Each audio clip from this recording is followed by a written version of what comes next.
My name is Bradley. My girlfriend's name is Catherine. The guy across from us, casually sipping his coffee like he doesn't have a care in the world, is Trevor. The three of us met freshman year, at some campus club event. College life brought us together. 4 years of classes, parties, late-night cramming, and for me, coding. By my junior year, I had developed a small mobile game. Although the game is not extremely popular, it still has a following on campus. It allows me to earn a little money. That's when Trevor stepped in. The guy had a gift for making connections and talking people into anything. Through him, I started dating Catherine. And from that moment on, Catherine kept dropping hints. She'd flash that sweet smile and say, "Brad, you're brilliant at coding. But Trevor's got a knack for business, and his family's got money. If the two of you team up and launch the game together, it'll finally get the attention it deserves. Real players. Real money." Then she'd lean in, just close enough to feel like a promise. "You want to marry me someday, don't you? We'll need a car. A house.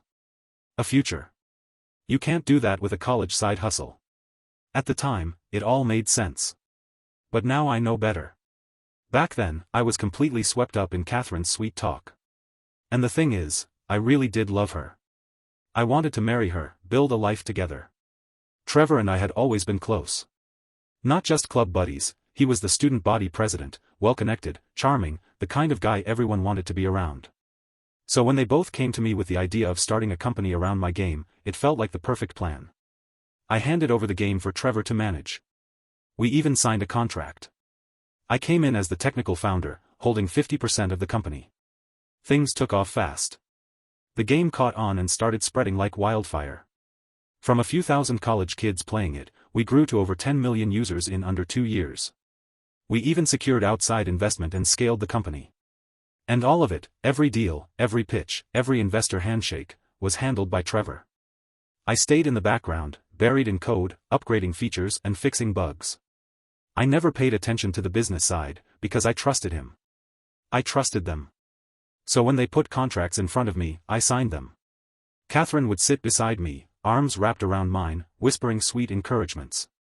Trevor would smile, papers in hand, always talking about growth and vision. What I didn't realize then was that hidden in that stack of documents was the one that ruined me, an agreement that transferred my shares to the company, voluntarily. I signed it blindly. Catherine had rushed me, sweet as honey, telling me it was just standard paperwork. That one signature was the beginning of the end. They gutted me. Left me with debt, disgrace, and no way out. Finally, I jumped down from the building. But not this time. Now, the three of us are sitting at the cafe below the company office, the scene eerily familiar. Catherine leans into Trevor with a giggle. "Trevor, none of this would have happened without you. You've been amazing for the company." Trevor laughs, flashing his practiced grin. "Catherine, come on, it's all thanks to your brilliant boyfriend Bradley." Then he turns to me, dropping a thick folder of documents on the table. "Hey Bradley, I've got a few more papers that need your signature. We're gearing up for an IPO. Once we go public, our net worth will multiply overnight." Catherine wraps herself tighter around my arm, voice sugary and coy. "Come on, babe, just sign it so we can go relax afterward." I stare at the folder. Right there, near the bottom, is that document again, the one that gives away everything I built. Last time, I signed it. But this time? I won't sign again. I glanced over at Trevor. His smile was wide and easy, like always. He was confident, cocky, even. He knew I was a tech guy through and through, the type who couldn't care less about legal fine print or financial statements. And he wasn't wrong. Back then, I was buried in development, working late nights, pushing code, debugging, optimizing, doing everything I could to give our players the best experience possible. I'd often be so exhausted that when Trevor handed me a thick stack of papers, I didn't even want to look. Sometimes I'd joke, "Just sign it for me, man. I trust you." I used to say it all the time, "You take care of growth and strategy. I'll handle the gameplay experience." And to be fair, Trevor did handle the business side well. He was about to take us public. That was no small feat. Maybe I hesitated too long this time, maybe I didn't grab the pen fast enough. Catherine shot me a look and nudged my arm. "Bradley, can you move a little faster?" She was reapplying her lipstick in the reflection of her phone, not even looking at me. Trevor raised an eyebrow. "Something wrong, man?" he asked, his tone still casual but laced with curiosity. I leaned back in my chair, pretending to be worn out. No, nothing's wrong. I'm just feeling kind of wiped out. Let's go over this tomorrow. He took a sip of coffee, setting the mug down with a soft clink. Come on, it's just one document. Won't take long. We've got the IPO coming up, and the legal team needs everything in order. Better to get ahead of it before things get messy. I stood up, stretched, and sighed. No hurry. Let's finish it tomorrow.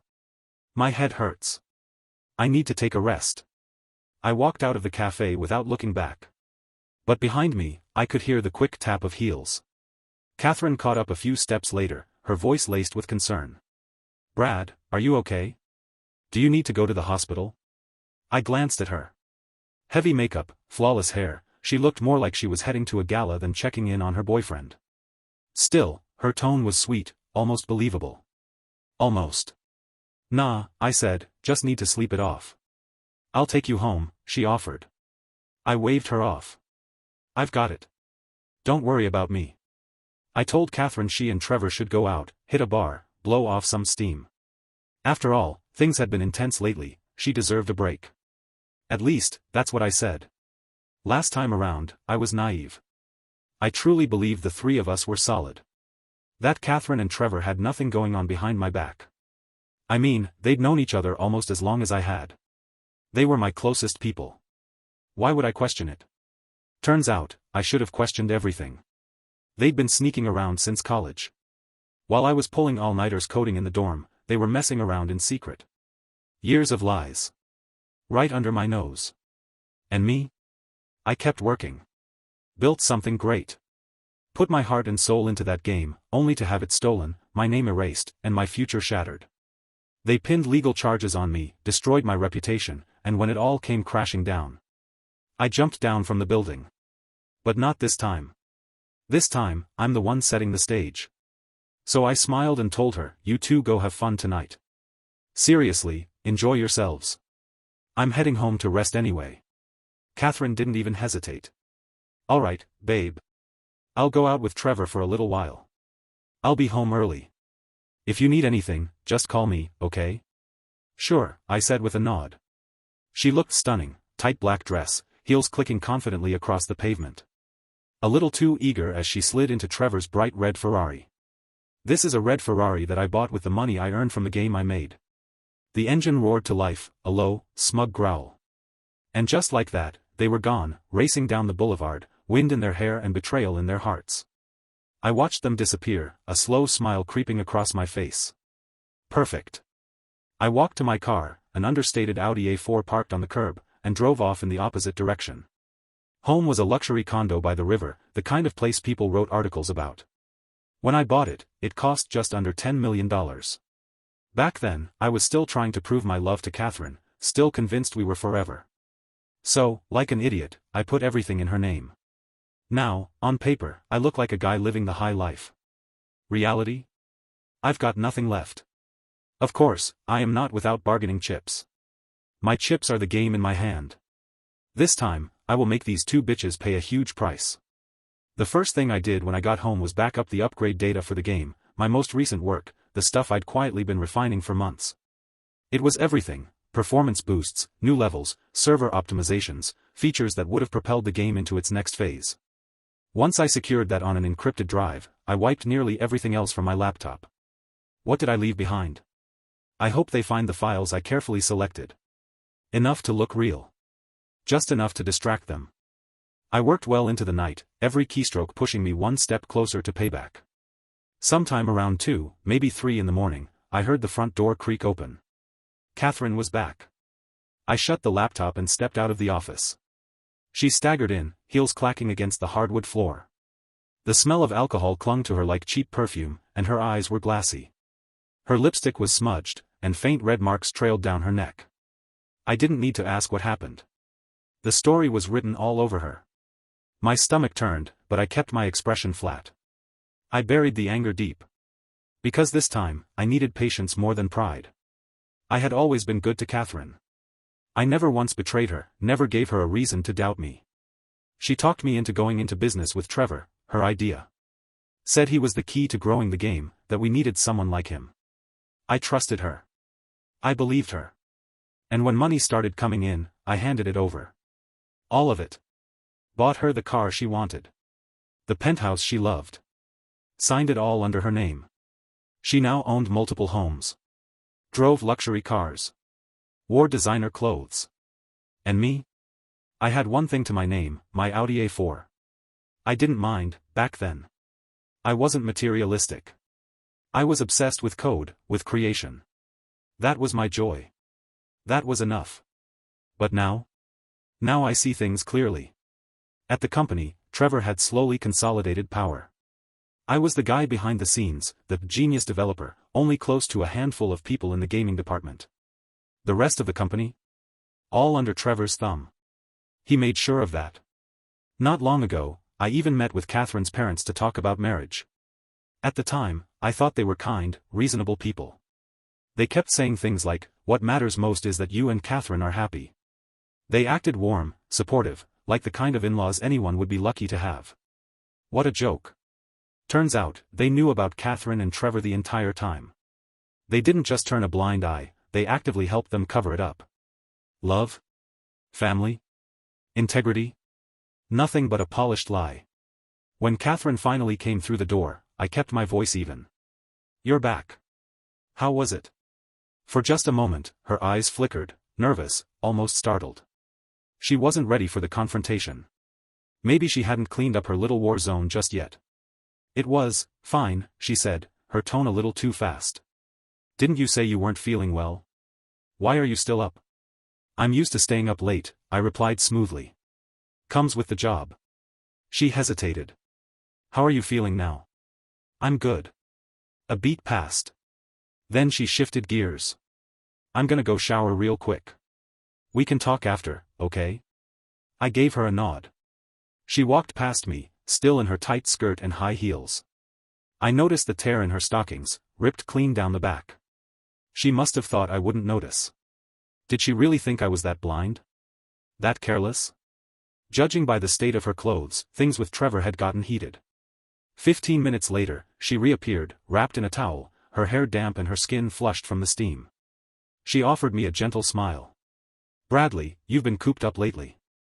You should get out, blow off some steam. It's good for stress." "I've been thinking about the IPO," I said. "Trying to get a few things in order before the launch." At that, her face lit up with faux understanding. "True. Trevor's been working so hard to make it happen." She said it with a look of admiration. Like she was proud of him. Like I didn't exist.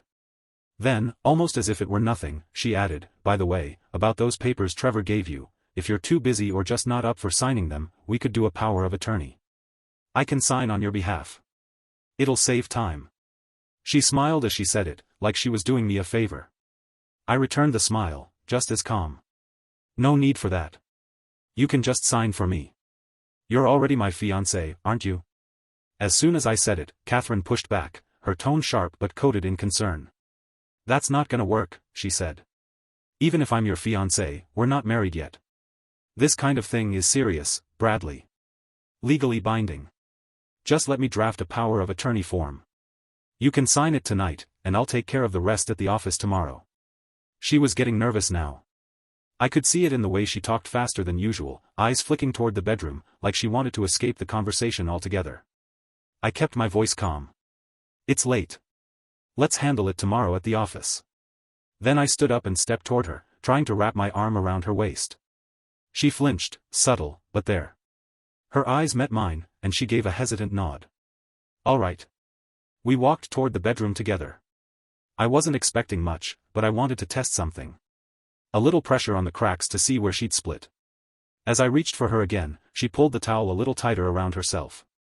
"I'm just really tired," she said, her voice all soft and sweet. "Let's just sleep. Tomorrow's going to be a big day." She sounded caring, concerned, on the surface. But I could read between the lines. She didn't want me touching her. Not tonight. Because she just got out of Trevor's bed. I laid back on my side of the bed, cold amusement curling in my chest like smoke. So that's how far it's gone. She's loyal to Trevor now, even in the most physical ways. Won't even let me get close. I hadn't really planned on sleeping. But lying there beside her, the silence of the room pressing down on me, I realized I couldn't even pretend to rest. How could I sleep next to someone who helped drive me to suicide? She stole from me.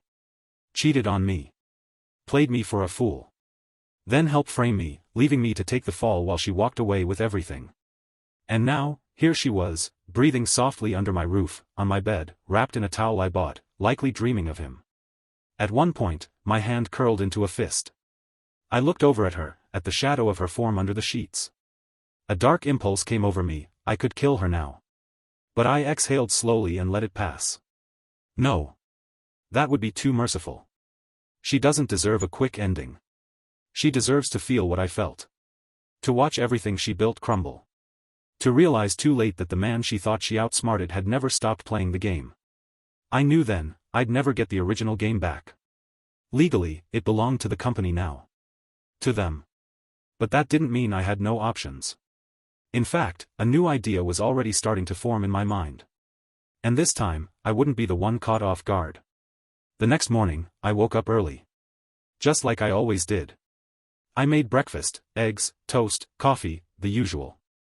Old habits die hard, I guess. Catherine shuffled out of the bedroom a little while later. We sat and ate together, like everything was perfectly normal. Over eggs and coffee, she reminded me, again, about the paperwork. Don't forget, she said lightly, first thing when we get to the office, those documents need your signature. The IPO's in a week. I nodded. Yeah. I know. That answer seemed to ease her a bit. She smiled, as if my compliance made her morning smoother. After we finished eating, something unexpected happened. She rode with me to work. Normally, she drove herself. In one of the fancy cars I paid for. But today, she got into my modest Audi A4, like we were still some perfectly in-sync couple. Maybe she thought sticking close to me would keep me calm. Maybe she didn't want to risk me backing out. Either way, it was a performance. And she played it well. She chatted during the ride, light things, scattered conversation meant to keep me at ease. I nodded occasionally, said just enough to keep her from noticing how detached I was. Because the seed of revenge has grown into a towering tree in my heart. I used to be a tech geek, and even an honest person in their eyes. A guy with good intentions and no backbone. That's why they thought they could get away with it. I used to believe in them. Love them. And they buried me for it. But that version of me died the moment I hit the pavement. The man driving this car now? He's not the same. When we pulled into the company parking lot, I didn't expect what I saw next. Trevor was already there. Waiting for me. Not in his office. Not in a meeting room. But right there, in my work zone, like a wolf guarding a fresh kill. He looked sharp as hell in a tailored suit, hair slicked back, face practically glowing with confidence. Probably been up since dawn, prepping for the moment I'd hand over the last of my rights. One signature, and everything I built would belong to him. Along with a generous side dish of debt. He wasn't just smart. He was ruthless. Bradley, there you are, he called out, stepping toward me with open arms like we were old buddies. I gave him a cool smile. I'm on time, right? Didn't realize I was late. My eyes caught his as he glanced at Catherine. She'd gone all out today, tight blouse, short skirt, stilettos clicking across the tile like she owned the place. Definitely dressed to be noticed. Trevor's eyes lingered a little too long. And just like that, they exchanged a look. A quick flicker of something between them, shared history, shared secrets. They thought I couldn't see it. They thought I was still the old me. I'm laughing in my heart. Because I saw everything. And I'd already made my move. Of course, I pretended not to notice a thing.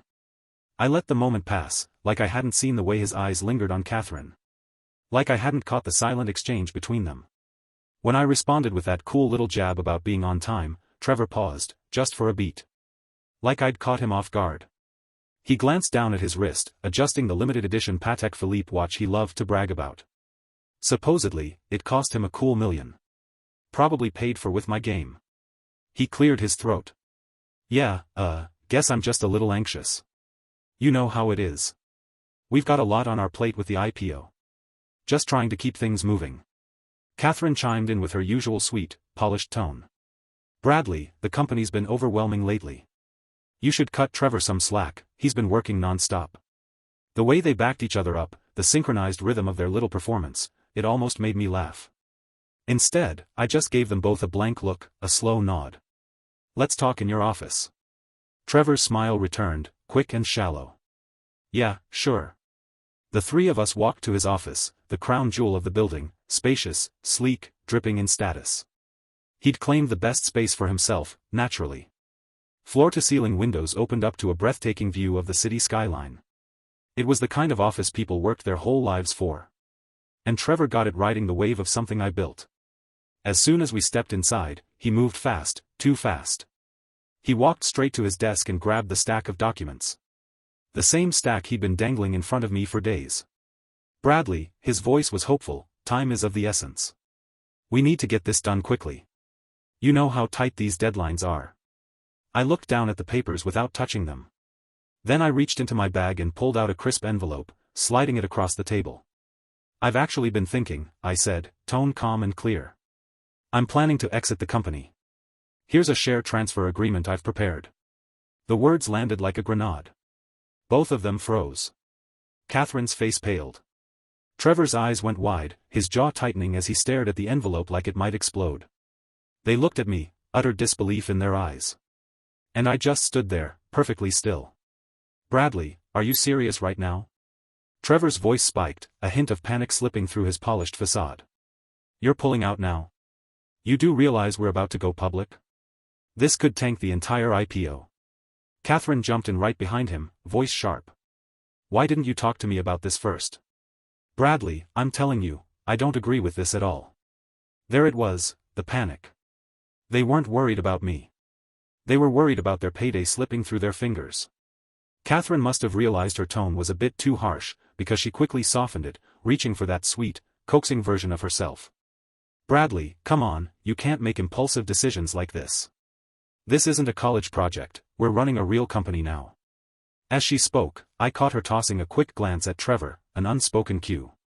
And just like that, Trevor picked up his part of the act. "She's right," he said, stepping closer with an easy smile that didn't reach his eyes. "You and Catherine are about to get married, man. Now's not the time to rock the boat. Once the IPO goes through, the dividends alone will set you up for life. You and Catherine could be living in luxury, never worrying about money again. Doesn't that sound good?" They were trying everything, logic, guilt, promises of comfort. But none of it touched me. I was done falling for dreams dressed up as loyalty. Trevor leaned in, placing a hand on the stack of papers. "Look, even if you're set on leaving, can't you at least sign these first? Just formalities, then we can talk about how to handle your exit." "Yeah," Catherine added quickly. "Let's get this out of the way. These documents are urgent. We'll sort out the rest after. One step at a time, okay?" Their voices were smooth, but their eyes were frantic.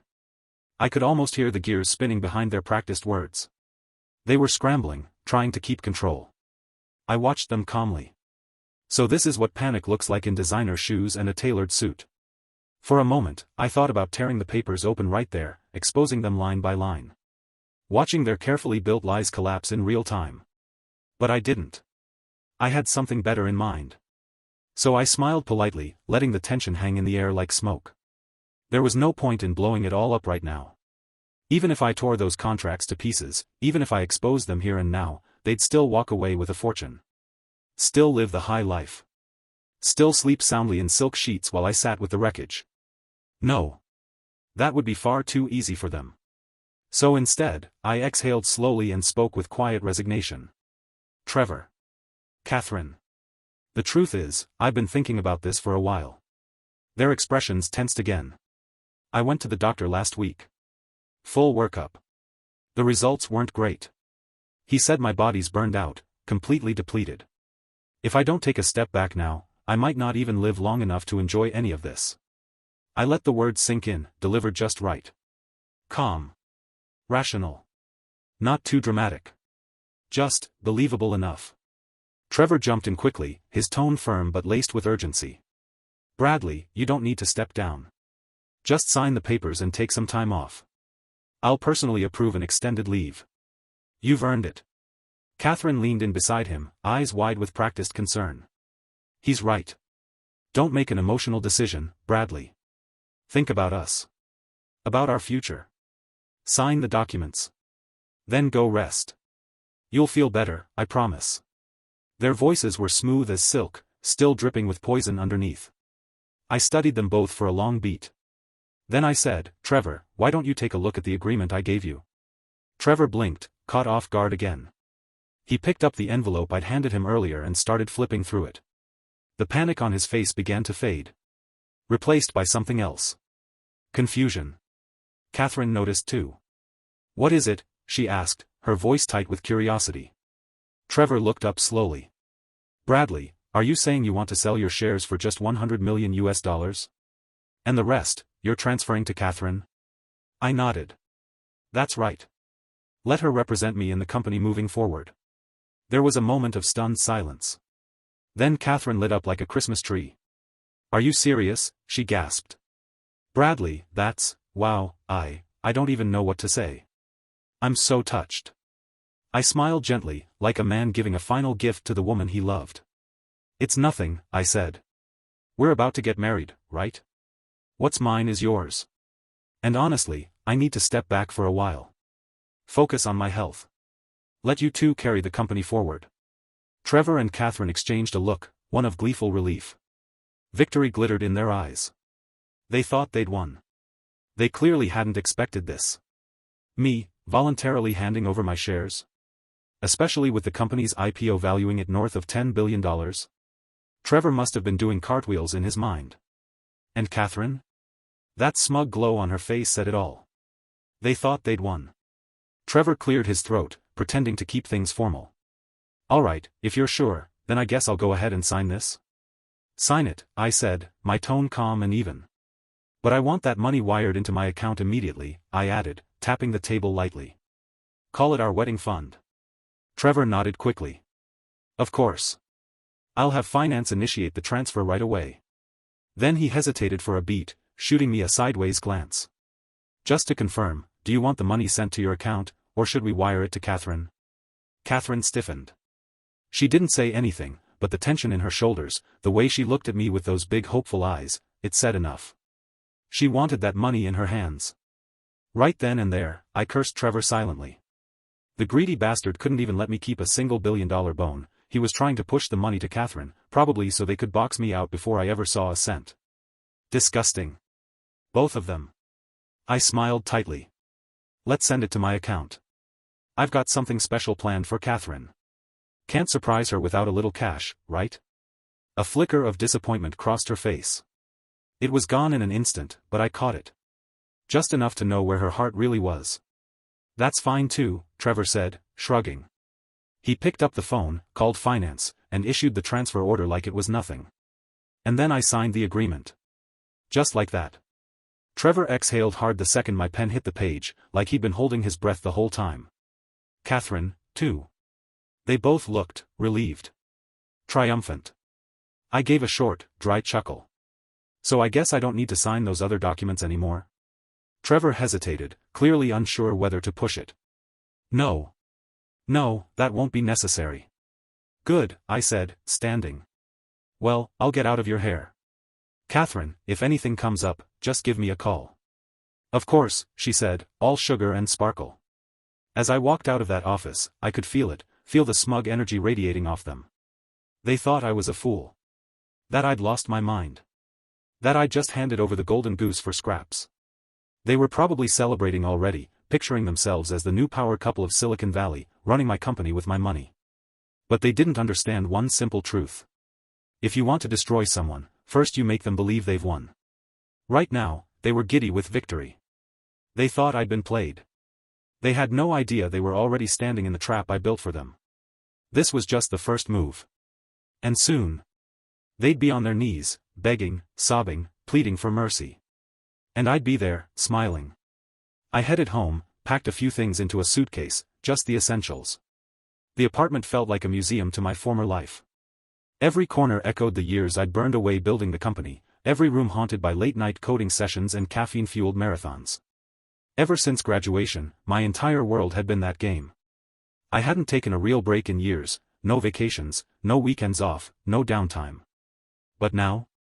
Now I was free. And I figured, what better way to start this new chapter than with a little vacation? Let Trevor and Catherine think I was off licking my wounds. In reality, I was just setting the stage. I knew exactly what was coming. The IPO was right around the corner, and Trevor needed to dazzle investors. To do that, he had one job: boost the game's numbers, fast. His plan? Launch the new character. The one I spent months designing.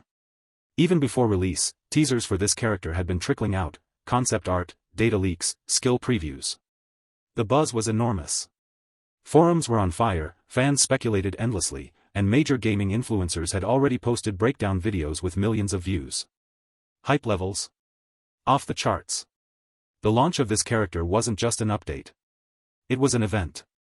It was Trevor's golden ticket to inflate numbers, impress Wall Street, and make the company look like the hottest thing in the market. I even heard through the grapevine that the marketing team had planned a full-scale launch event: press, influencers, live streams. They were rolling out merch, limited edition skins, partnerships with big names in gaming. Classic Trevor. He might be a snake, but the man knew how to sell a show. After I finished packing, I sent a short text to Catherine. Tell her I'm going on vacation. No response. I booked a last-minute flight to Miami, grabbed a beachfront suite, and shut everything off: phone, email, even notifications from the dev server. Then I laid back on the crisp hotel sheets, cracked the balcony door, and let the warm ocean breeze wash over me. For the first time in years, I let myself breathe. But even as I closed my eyes, the storm I'd unleashed was already building. By the time the sun dipped below the horizon, I still hadn't heard a word from Catherine. No surprise there. She and Trevor were probably clinking champagne glasses right about now, toasting to their brilliance. In their minds, they'd won. I'd handed them everything: shares, control, the future, wrapped up in a shiny little bow, and walked away with just a fraction of what I was owed. They were probably laughing behind my back, calling me a fool. The idiot who gave up billions for a measly $100 million.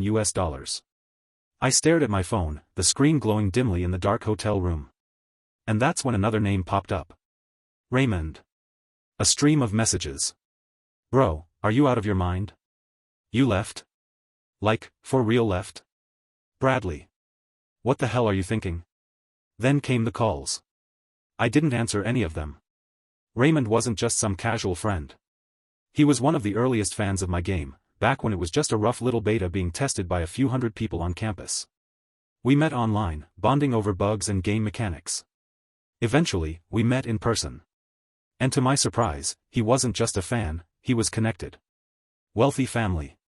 Ivy League education. When he graduated, his family gave him a generous startup capital, tens of millions of dollars. But he wasn't some spoiled trust fund kid. He had drive. Vision. In just a few years, he'd built his own online empire. Scaled fast. Made real money. And more importantly, he respected my work. He never stopped trying to recruit me. Over the years, I'd gotten text after text from him. Trevor's a snake. You know that, right? Dude, he's screwing you. 50%? For all your work? Come build something with me. I'll give you 90% of the company. I'll take 10 and stay out of your way. Let's build something legendary. Something that actually means something. He always said it wasn't about the money. It was about making a game that changed the industry. A game people would talk about for decades. Back then, I brushed him off with polite thank yous and vague excuses. I still believed in Trevor. Still trusted Catherine. Still thought I was building a life with her. I'd been planning a wedding, not a war. And now? Now I was finally seeing the truth. And maybe, it was time to text Raymond back. When I was about to jump from the building, Raymond called and asked if I needed help. If he can help, he will help me. But by then I had lost all hope. After being betrayed by my most trusted friend and the person I loved, I had a complete mental breakdown and jumped off a building to my death.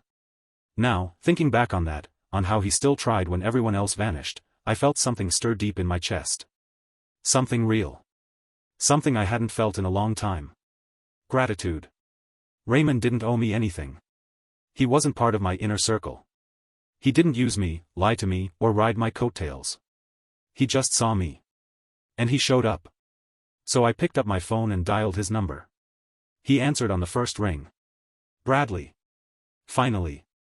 You picked up. Dude, what the hell happened? Why'd you walk away from the company? I kept my voice light. Nothing dramatic. Just burned out. Needed a break. Taking some time to clear my head. "You're on vacation?" he asked, sounding halfway between skeptical and impressed. "Where are you right now?" "I'm coming to you. I've actually got something important to talk to you about." "If it's about starting a gaming company again, forget it," I said with a laugh. "Don't waste your time flying just to pitch me again." Raymond didn't miss a beat. "No. Not about work. Just something you need to hear. Something I don't think you know yet." I paused, curiosity flickering to life. "All right. I'm in Miami."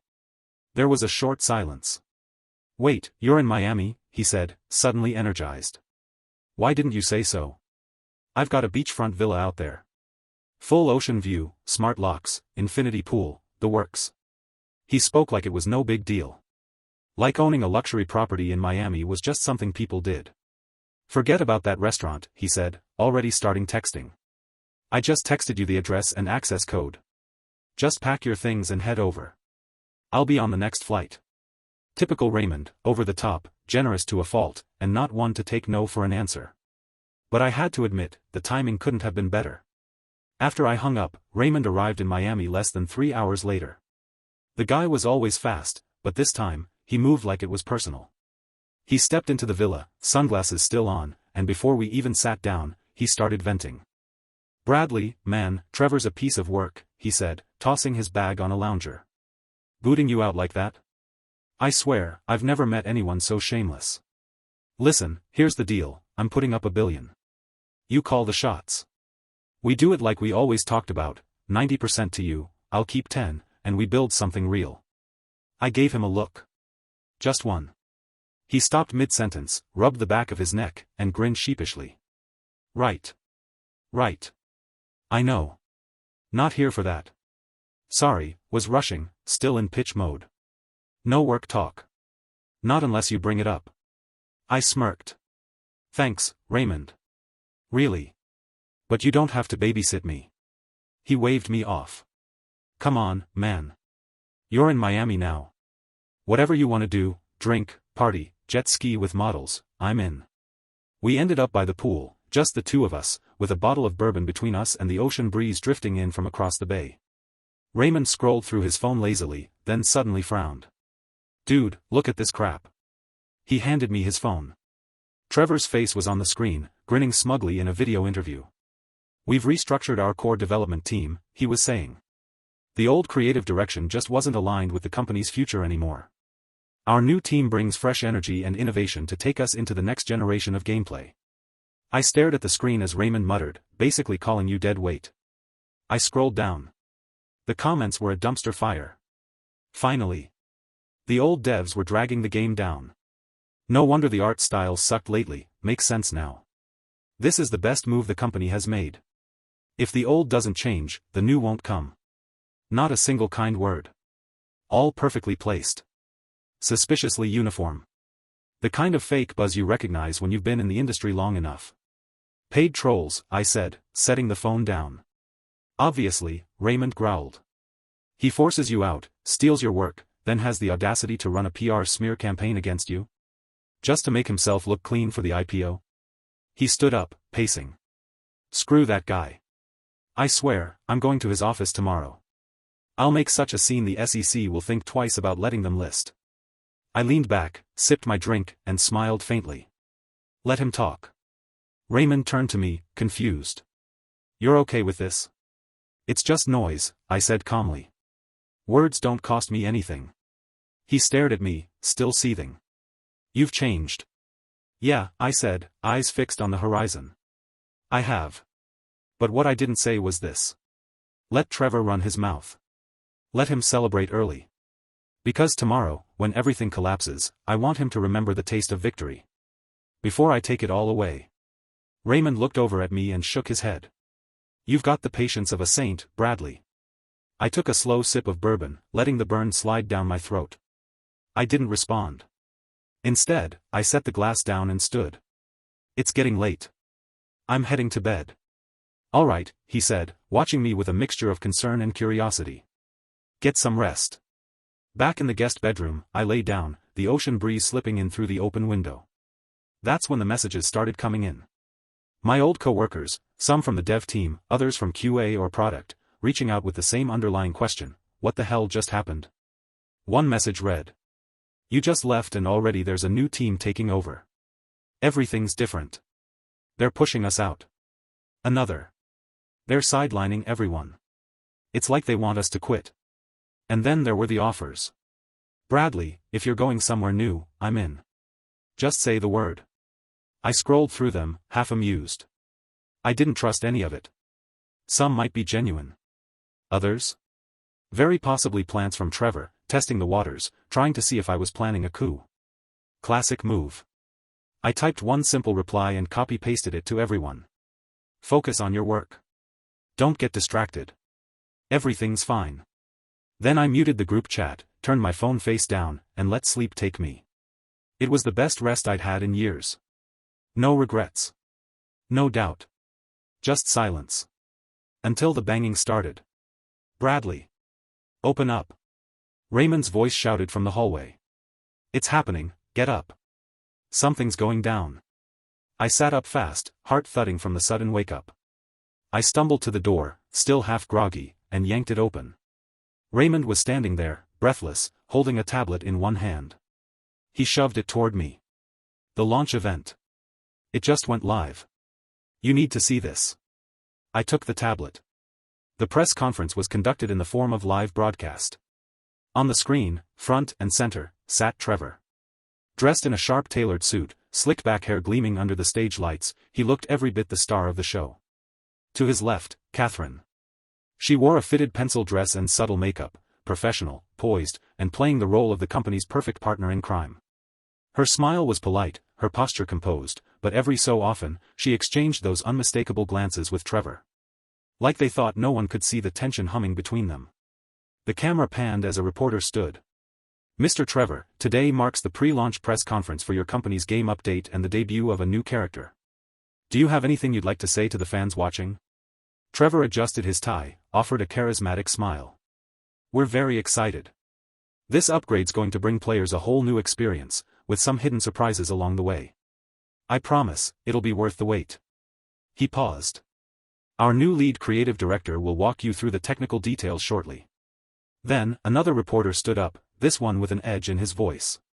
We've heard the original game's lead designer is no longer with the company. Is there any story behind that? Maybe something you'd like to clear up?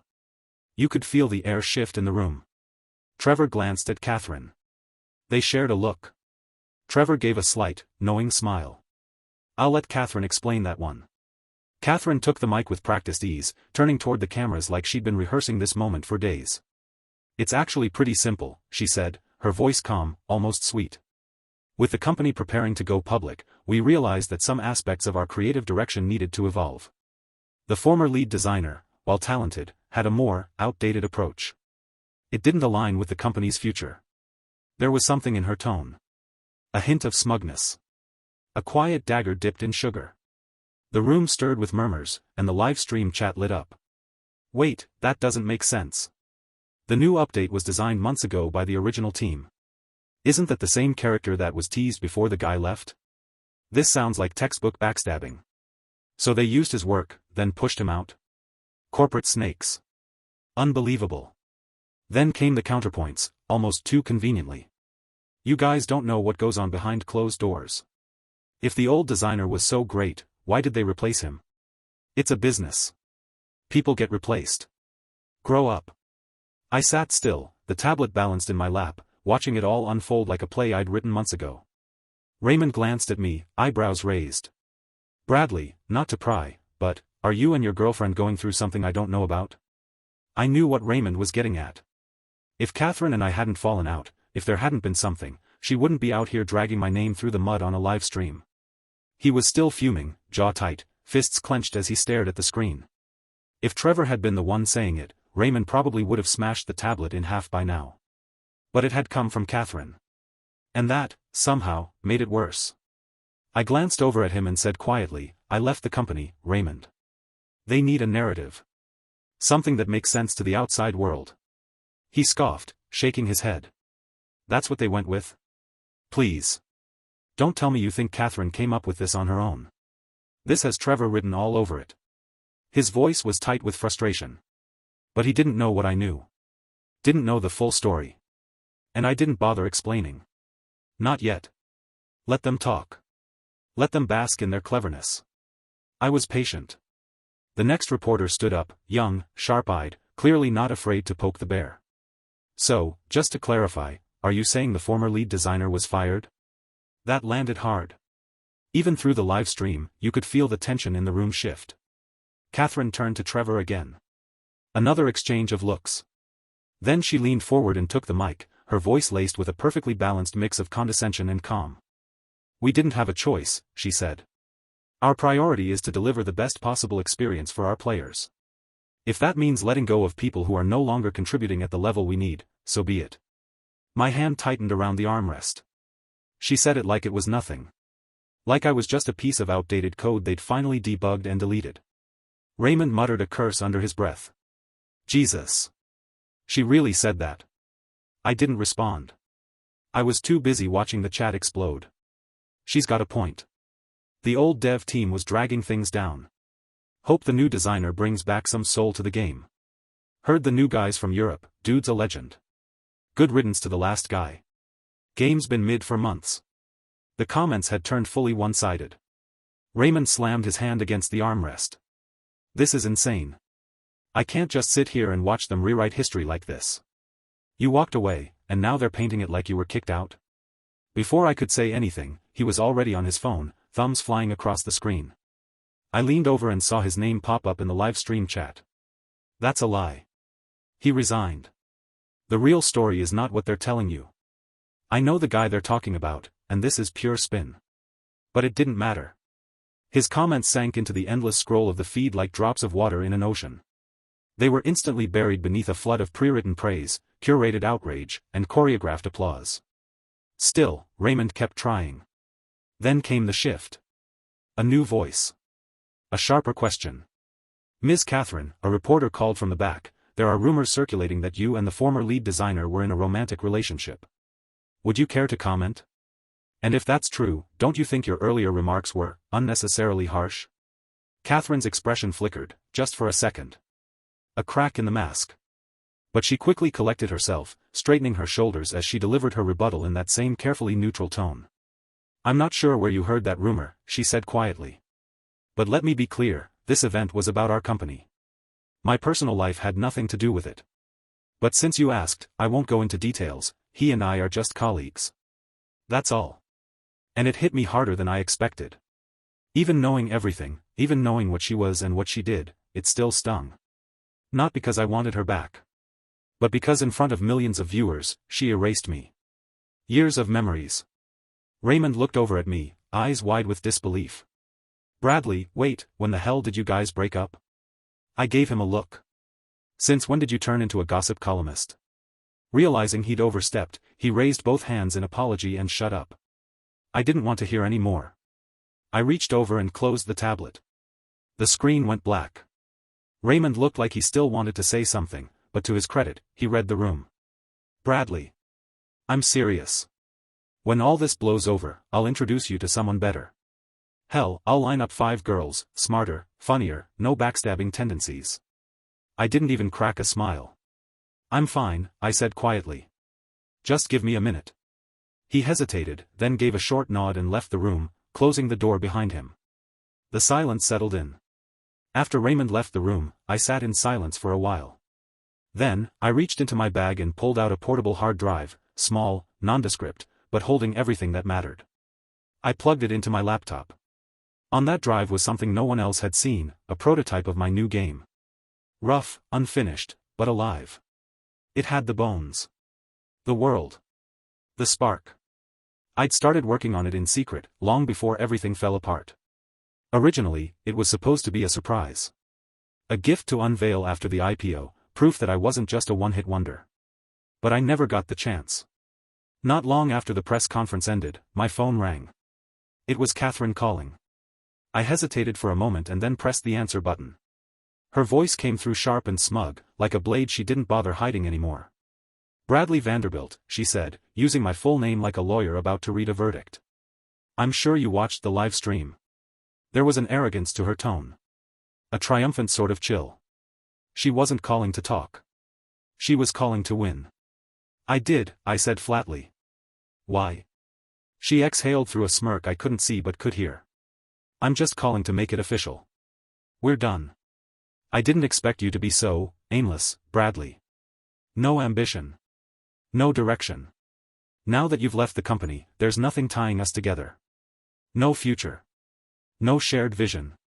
You get what I'm saying? She didn't sugarcoat it. Didn't try to ease the blow. Just laid it out like a spreadsheet, clean, cold, efficient. If this had been the first time, if I were still the man from my past life, I might have shattered. But I wasn't that man anymore. And she had no idea.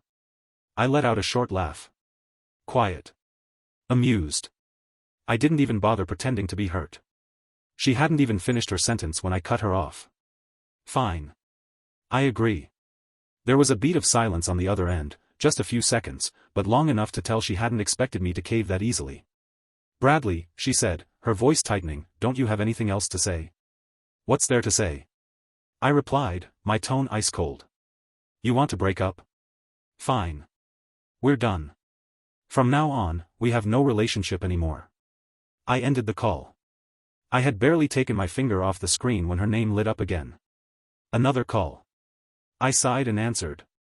Well, she said, her tone already shifting into something more transactional, since we're over, the cars and the house, those are mine now, right? Yeah. I hung up again. The truth was, everything was already in her name. We were never married, so legally, it wasn't community property. Even if I tried to fight for it, I wouldn't win. And honestly, I didn't care enough to try. I shut off my phone and turned to my laptop. I have a game that I need to finish. This was something I'd been building for nearly a year. Every line of code, every design element, I'd poured myself into it. And now, with nothing holding me back, I had 3 uninterrupted days to throw myself into it completely. Raymond called me during that time, trying to drag me out of the apartment. Said he had a bunch of hot, young girls lined up to help me. I turned him down. Every time. 3 days later, it was done. That same day, Trevor and Catherine's gaming company went public. They rang the opening bell, launched a major game update, and unveiled new characters. Their company valuation skyrocketed, over a $10 billion by the end of the day. They were the talk of the industry. Everyone was singing their praises. And me? That was the day I soft-launched my game. I invited a few old friends from the forums to help beta test. They played for an hour or two, and the feedback came in fast. This is so interesting. When will it be officially released? Once this goes live, it's gonna blow up. Reading through their feedback, a faint smile tugged at the corners of my mouth. I typed out a quick response, telling them the game wasn't quite finished yet. Give it a few days, I wrote. You'll probably run into a few bugs, I'm still working out the kinks. They messaged back almost immediately, asking if I could send out more beta keys. They wanted to share the game with their friends. I paused for a second, then nodded to myself and generated a batch of invite codes. Sent them out. After that, I let out a long breath, the kind that comes when your brain finally releases the tension it's been holding onto for days. I collapsed onto the bed and drifted off without even realizing it. No clue how long I'd been out when my phone started ringing. I reached for it blindly and hit accept. It was Raymond. What are you up to? He asked. Sleeping, I muttered, voice still thick with sleep. Sleeping? Come on, man. It's a perfect day. Get your ass out of bed and meet me at the beach. I didn't have anything urgent going on, so I figured, why not? We met near the docks. The sea breeze carried that familiar salty tang, fresh and sharp in the afternoon sun. A sleek yacht bobbed gently in the harbor. Raymond must have thought I'd been holed up for too long and decided it was time for an intervention. He'd called in half the city, it seemed, music, drinks, a yacht party in full swing, packed with beautiful people dressed like they were already halfway to summer. But that scene wasn't for me.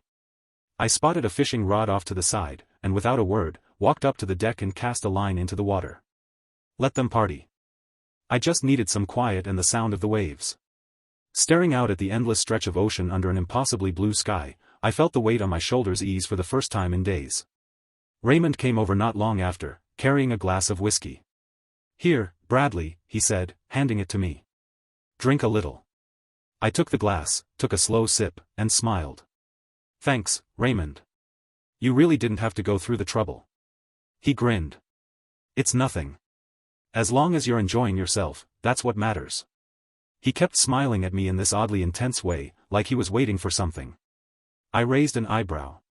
Okay, why are you looking at me like that? If you're trying to flirt, you're barking up the wrong tree. I'm not into men. Raymond blinked, caught off guard, then rolled his eyes. Screw you. I like women, thank you very much. We laughed, teasing each other like always, when suddenly my fishing rod jerked hard. I jumped up, grabbed it with both hands. The pull from below was strong, whatever had taken the bait was fighting like hell. The line tugged back, nearly slipping from my grip. Raymond stepped forward, ready to help. I've got this, I said quickly. It's a big one. I can feel it. For nearly 10 minutes, it was a battle of pure will. Whatever was on the other end wasn't giving up easily. But neither was I. Then, just when it seemed like we were both at our limit, the tension eased. I yanked the rod up with everything I had, and out of the water burst a massive fish, flopping onto the deck with a wet thud. Raymond yelled. Damn it, Bradley. You caught such a big fish. I looked down at it, still gasping on the deck, and gave a small smile. Didn't say much, just took it in, the salt in the air, the weight of the moment. And then my phone rang. I glanced at the screen. It was Trevor. I didn't pick up. Instead, I opened the game forum for his company. Maybe I already had a bad feeling, because what I saw confirmed it. Is this supposed to be a game? The new release plays like a dead fish.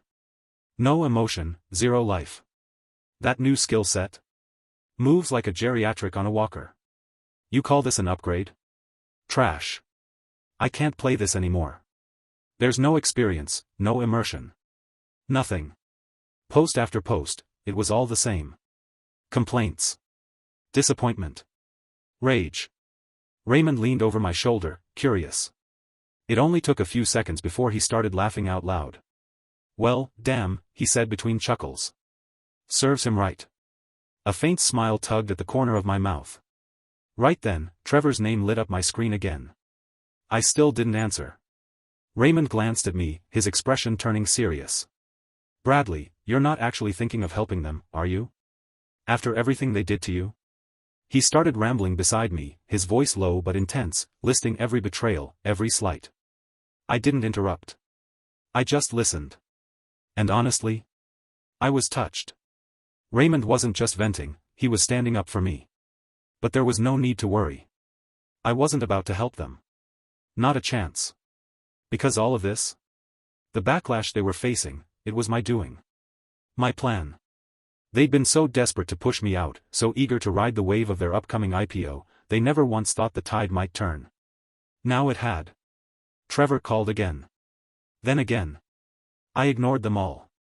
And then Catherine called. This time, I hesitated. Just for a second. Then I hit accept. Her voice was sharp, rushed. Bradley, where are you? You need to get back here. Now. What's going on? I asked, even though I already knew. The game's crashing. It's full of bugs. I don't care where you are, just get your ass back and fix this. That commanding tone, like I was still on their payroll. I let the silence stretch for a beat. Then I let out a quiet, amused scoff. Ms. Catherine, I think you're forgetting something. I was fired, remember? You might want to double-check who you're calling. She didn't miss a beat. Bradley, this isn't the time for ego. The game is falling apart, and so is the company. This was your baby, your vision. You really want to watch it burn? Yes, I said evenly. But I don't have custody anymore. You took it away, remember? And I'm not your employee. Whatever mess you're in, it's got nothing to do with me. And with that, I ended the call. Raymond immediately gave me a big thumbs up. Bradley, that was perfect. Seriously. That's exactly how you handle people like them. So damn satisfying. I gave a faint shrug, the corners of my mouth barely moving. But before I could even pocket my phone, it rang again. Catherine. Again. I answered, mostly out of curiosity. Bradley, she said right away, her tone softening like she was trying to slip into some kind of emotional appeal. I know breaking up with you and saying those things at the launch event was wrong. I shouldn't have done it. But now isn't the time for you to sulk. Come on, even if we broke up, you, me, and Trevor, we're still friends, right? And when friends are in trouble, you help them out, don't you? She kept rambling, trying every trick in the book, hoping to guilt me back into their mess. I didn't respond. Then I heard another voice on the line, let me talk to him. A pause, and then Trevor came on. His voice was lower, more measured, trying to sound reasonable. Bradley, he began, I admit, what Catherine said at the press conference was out of line. And as the CEO, I should have stepped in. That's on me. I take full responsibility, and I want to offer you a sincere apology on both our behalves. I'm sorry. I couldn't help the cold laugh that rose in my throat. Sorry? Now he was playing the peacemaker. Still performing, even when the stage is burning down. I know the breakup with Catherine hit you hard, Trevor continued, still in that practiced, placating tone. And look, maybe I can help you two work things out. But right now, with the company just going public and the game causing a stock drop, we need to pull together. I'm asking you to think about the bigger picture here. I didn't even flinch. Trevor, your bigger picture isn't mine. Whatever happens to the company, it's none of my concern. If it tanks, it tanks. And as for getting back with Catherine? I scoffed. That breakup was the best thing that ever happened to me. Getting back together? Not a chance. Before Trevor could get a word in, Catherine's voice cut through from the other end, sharp and shaken. Bradley, what the hell is that supposed to mean?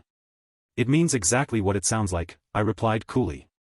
Without missing a beat, she snapped, I dumped you, remember? I left you. I don't have time for your drama, I said flatly. I'm hanging up. Then came Trevor's voice, strained and defensive. Bradley, do you really have to burn it all down like this?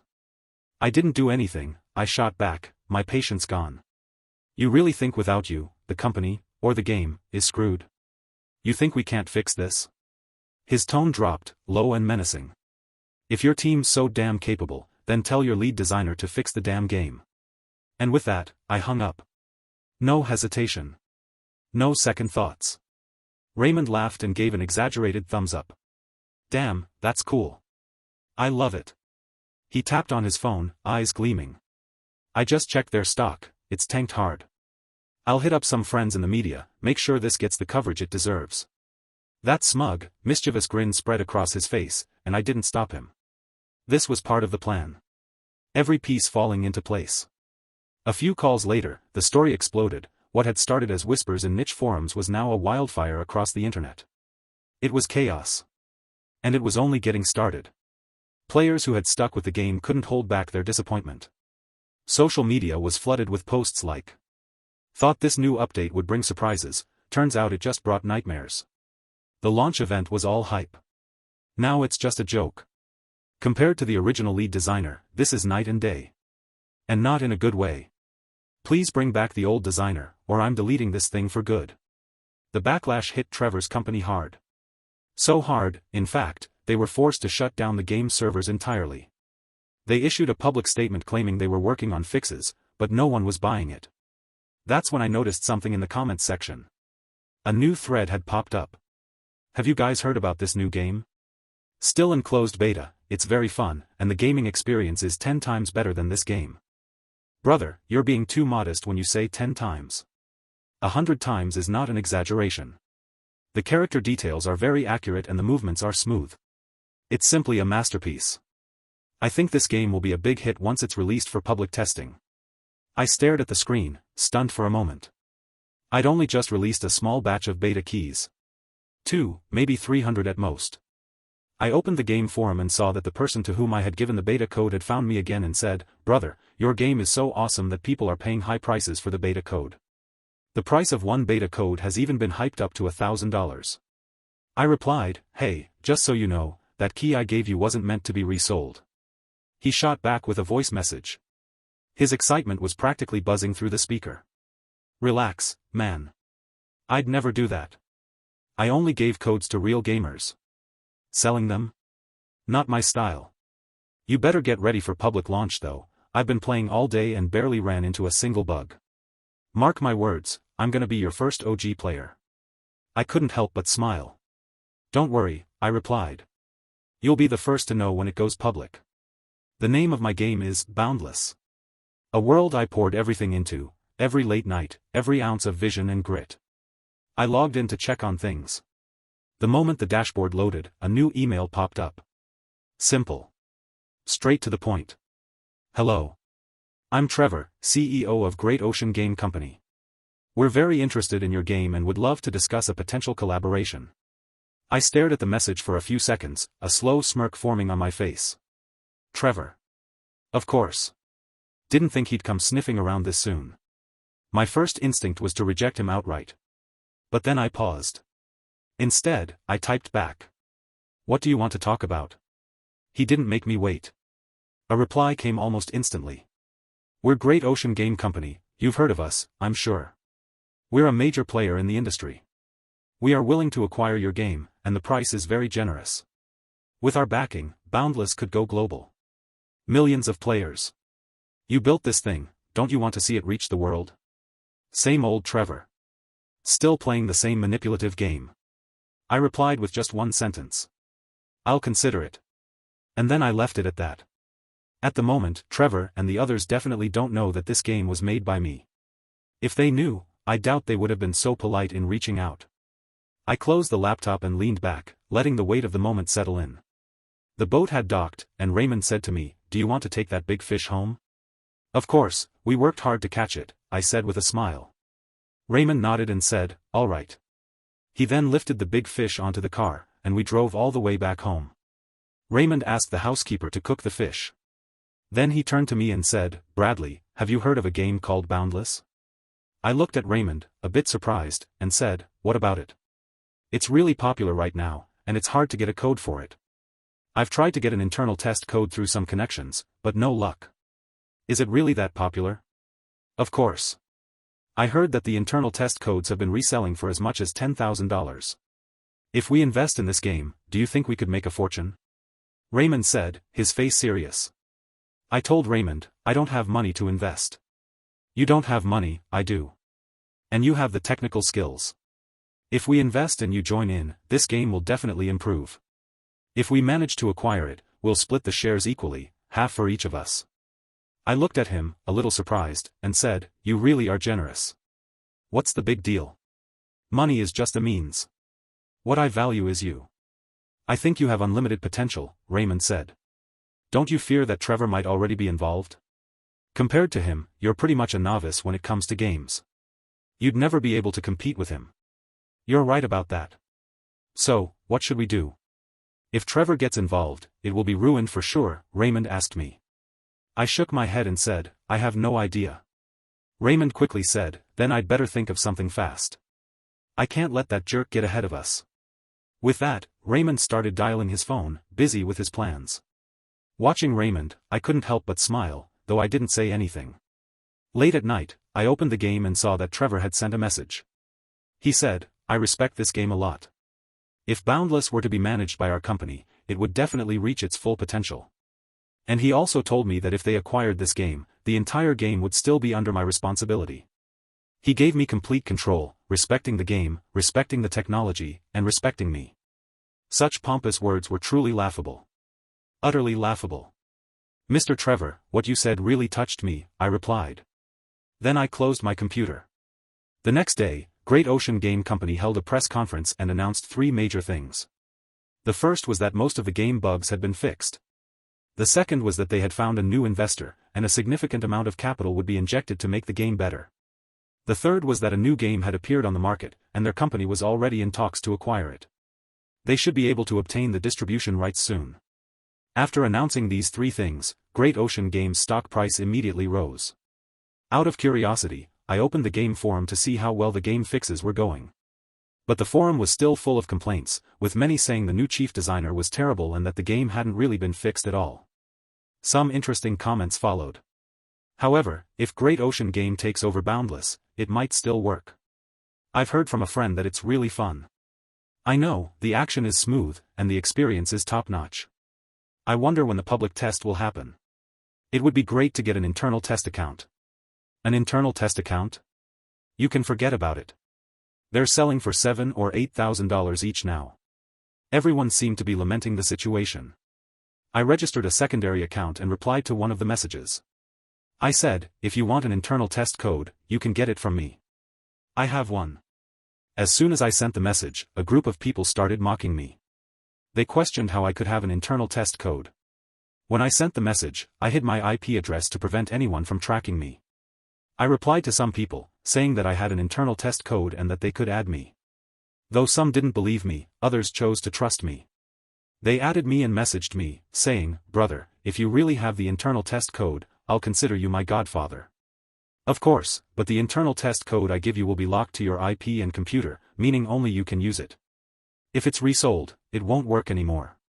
Godfather, please send it over. I promise I'll use it myself. And so, I sent out dozens of internal test codes. After that, I deactivated the account. Soon, on various game forums, there were posts asking for boundless internal test codes. By the afternoon, Raymond came to me looking downcast and said, Bradley, it's over. Seeing him like this, I asked, what's over? What happened? Raymond told me, right now, Trevor and the others are having a celebration dinner. Did you know? They've already contacted Boundless and secured a $1 billion investment. But this investment seems to be a performance-based contract, 20% profit in the first year, and double that in the next 2 years. If they get this game, they'll definitely be able to meet the targets. Those bastards. How did they get so lucky? Raymond sighed. I said to Raymond, don't rush, let's wait and see. Not rushing. This matter is practically a done deal. The developers of Boundless didn't even bother to open their eyes and actually decided to partner with Great Ocean Game Company. Did you spend the whole day and still not get an internal test code? No, it's hard to get. I just got the news that they released dozens of codes in the afternoon. I was about to buy one, but then I found out they're locked to individual IPs and computers. Buying them wouldn't work, Raymond said. Seeing Raymond looking so dejected, I couldn't help but smile and said, Raymond, you really want to operate this game? Of course. Even if I don't want to be the agent, at least don't let Great Ocean Game Company be the agent. What kind of person is Trevor? He's wasting a great game. Raymond said, obviously frustrated. I said to Raymond, I have an internal test code, do you want one? Of course. I want one. Raymond's eyes widened, staring at me in disbelief. Really? Bradley? Yeah, I'll give it to you, I said, and immediately sent Raymond the internal test code. Raymond received my message and looked at me with a confused expression, still seeming to doubt me. Is this really real? Bradley? I rolled my eyes at Raymond and said, it's just an internal test code. Whatever you want, I have it.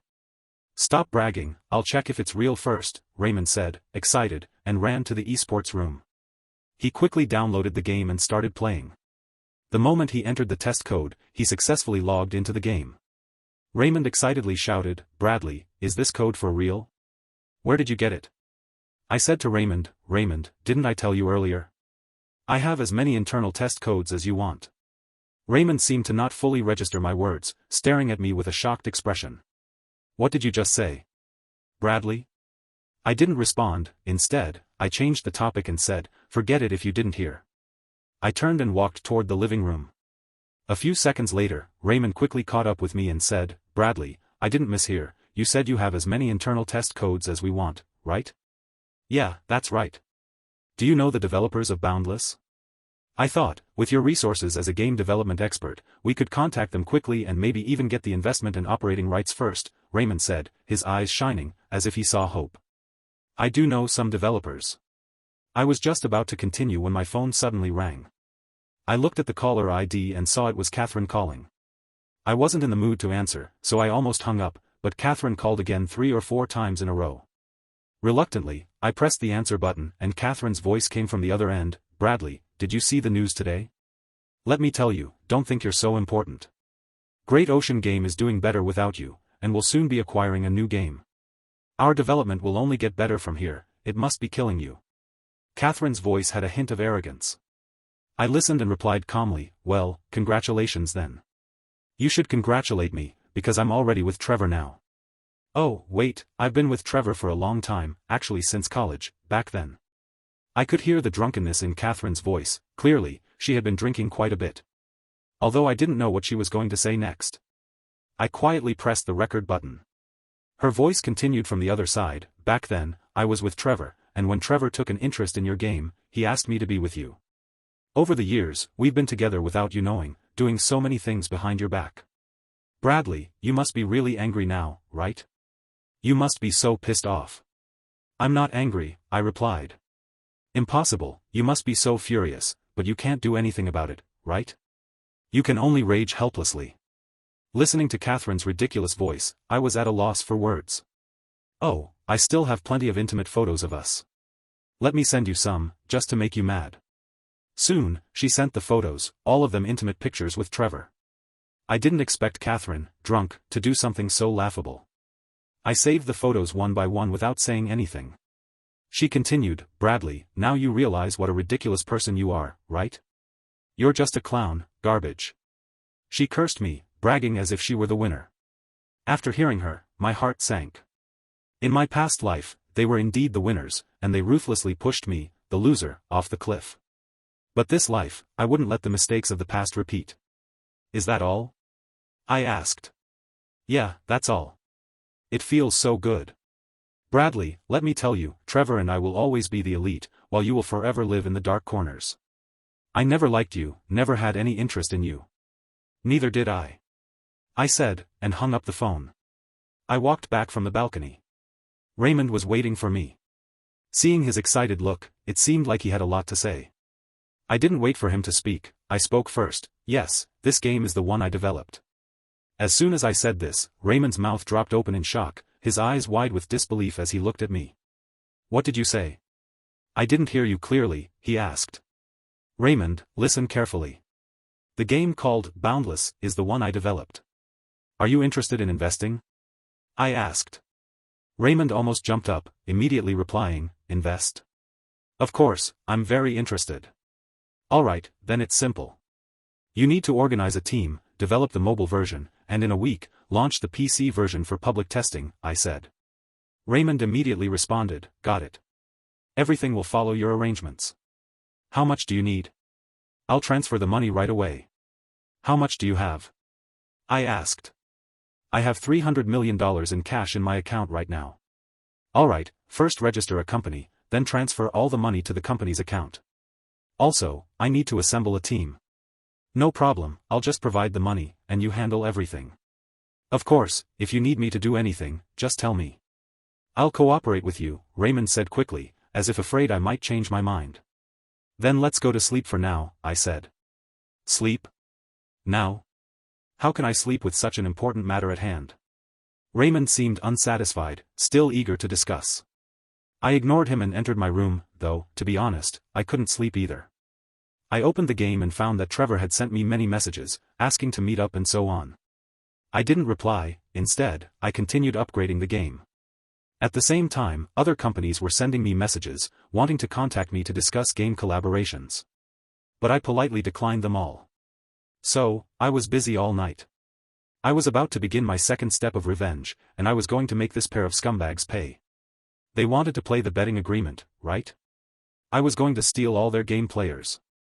I posted an announcement in the game, saying that the public beta would be launched in a week. The hundreds of players in the game all responded excitedly. Then I'll be an old player. Me too, so excited. A game this good should be played by everyone. Everyone who comes will definitely not be disappointed. When the game's public beta content was released, Trevor sent me a message saying that their Great Ocean Game Company was ready to cooperate with our Boundless public beta at any time.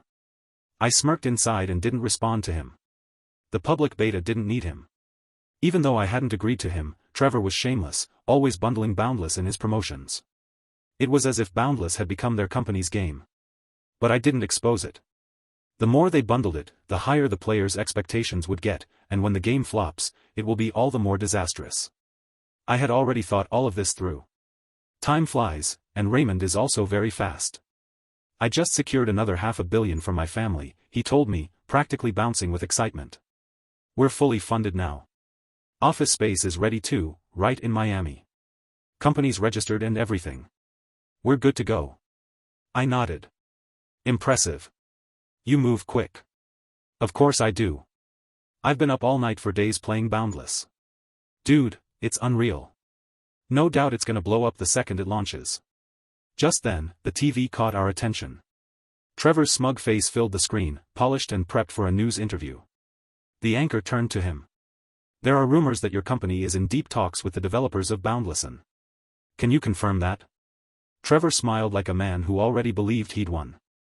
Yes, we've been in close communication. The developer is very interested in working with us. I'd say a formal agreement is just around the corner. Raymond let out a disgusted laugh. Unbelievable. The nerve of that guy. He looked at me. Bradley, seriously, how do people like him even sleep at night? Just lying through their teeth like it's nothing. I kept my eyes on the screen and said calmly, no matter. Go ahead and schedule a press conference. We're moving up the launch. The new team was nearly complete, customer support in place, infrastructure ready. We could pull this off. Raymond blinked. Wait, this soon? Just like that? You don't want to see him strutting around like that, do you? I asked. Or are you telling me you can't find the right people in time? He grinned. Bradley, come on. You know me better than that. I've got people. Half a day, and it's done. Good. By the way, will you go with me then? I smiled, just a little. Of course I am. Boundless wasn't just another game. It was everything I'd learned, everything I'd built over the years. The masterpiece born from betrayal. Raymond suddenly lit up. Can you imagine the look on Trevor's face? And Catherine's? When they realize what's happening? I didn't answer. But yeah, I could picture it. And I was looking forward to it. I didn't care what kind of expressions they'd have. All I wanted was for those two backstabbers to finally get what they deserved. At 3 p.m. sharp, the launch event for Boundless began. A tight, 1-hour showcase, focused entirely on the game. No fluff. No corporate nonsense. Just gameplay, features, and passion. The public beta went live immediately afterward. What started as a modest crowd of a few hundred early testers turned into a flood. By nightfall, we had over 1 million players. I hadn't seen that coming. Turns out the hype was real. Gaming influencers jumped on it, streaming live playthroughs, raving about the experience. The mechanics are buttery smooth. Visually stunning. Feels like a world you want to live in. Within a week, we crossed 10 million users. Trevor and Catherine blew up my phone. Dozens of missed calls. Message after message. What's going on? Why didn't you tell us about this new project? We deserve a conversation, face to face. They were panicking. I didn't reply to a single word. Catherine must have realized I'd seen that photo she sent. The one she never thought would come back to haunt her. Now she was backpedaling, sending me tearful apologies. I'm so sorry. I messed up. Please, Bradley. Can we talk? I left her on read. 1 month later, Great Ocean Game Company's stock was in freefall, slashed in half. Word leaked that the company was preparing for massive layoffs. Raymond turned to me one afternoon, a sly grin on his face. Bradley, you know what? We've had a bunch of applicants from Great Ocean Game Company trying to jump ship and join us. I've rejected every single one of them. I glanced at him. Raymond, don't be too harsh. If someone's talented and the right fit, we should consider them. No need to shut the door on everyone just because of where they came from. He chuckled. Yeah. I get it. Then he added, by the way, give it another month, and the mobile version of Boundless will be ready to drop. A week after the mobile release, we hit another milestone, 10 million players. Fast. The game's valuation? Skyrocketed. We were being talked about in the same breath as the biggest names in the industry. Market analysts were pegging us north of $10 billion. One evening, after wrapping up a long day at the office, I stepped out the building and spotted a car idling by the curb. As I moved closer, 2 figures emerged. Trevor. And Catherine.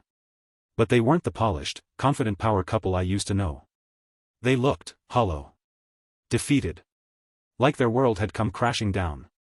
Catherine, once always perfectly styled, showed up with messy hair and a face that looked like it hadn't seen sleep in days. They stepped up to me.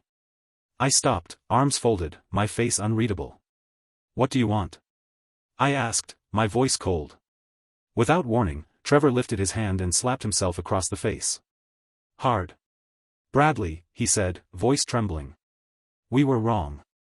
Everything we did, it was a mistake. Please, give us another chance.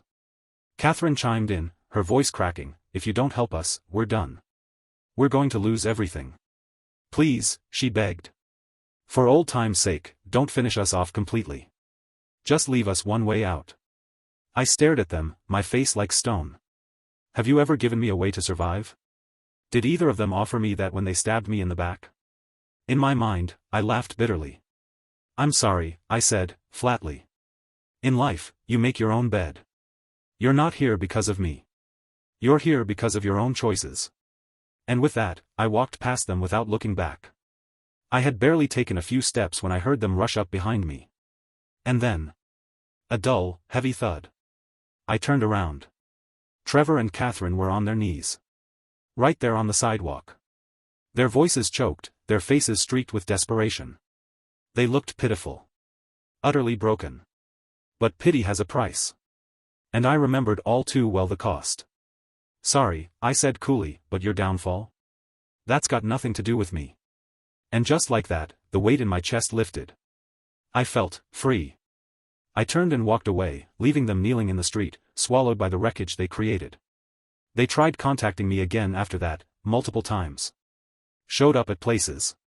Left messages. Letters. I ignored every one of them. About a year later, it all came to an end. Great Ocean Game Company collapsed. The company failed its profit guarantees. The buyout terms imploded. And the debt came crashing down. Trevor, unable to withstand the pressure, took his own life. Catherine, cracked under the weight.